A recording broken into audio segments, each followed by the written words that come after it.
Good morning, students. In my previous video, I explained you the process of reproduction. What is reproduction and reproduction by other parts of plant.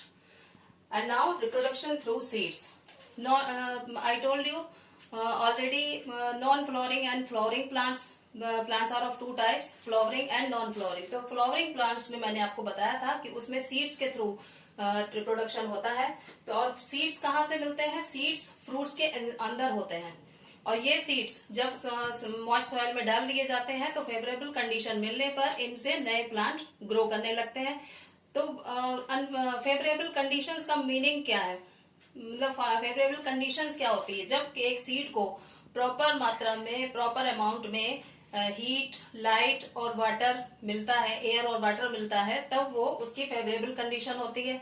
अगर इनमें से कुछ एक भी चीज missing होती है तो वो वो सीड जर्मिनेट नहीं कर पाता है। तो रिप्रोडक्शन थ्रू सीड्स, तो फ्लावरिंग प्लांट्स में मोस्टली सीड्स के थ्रू ही रिप्रोडक्शन होता है। अब हम पढ़ेंगे स्ट्रक्चर ऑफ सीड।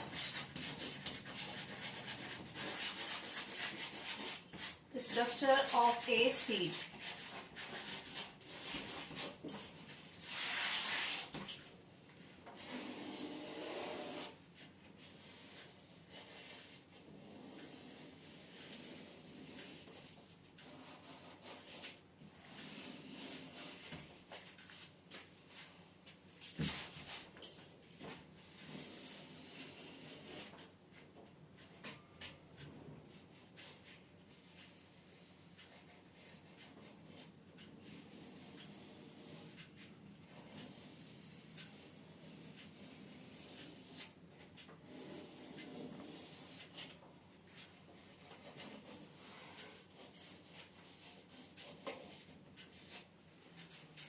एक सीड के तीन पार्ट्स होते हैं।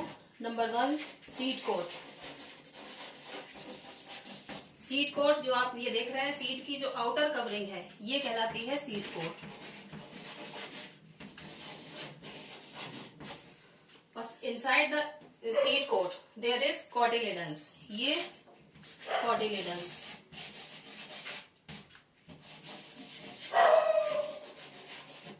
And between cotyledons there is a very tiny plant which is called embryo.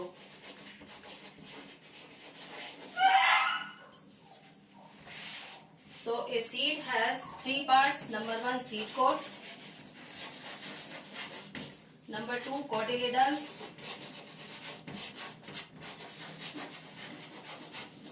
And number 3, embryo.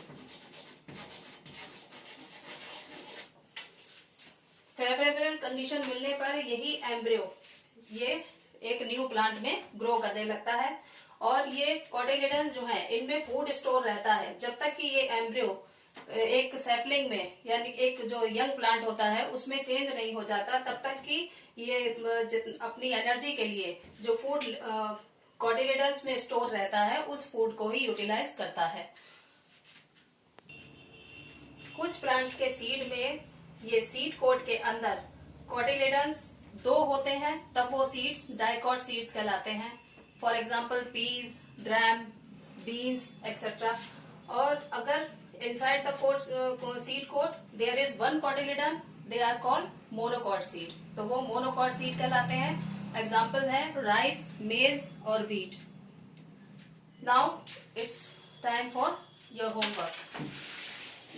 You have to learn the definition of reproduction and part of a seed.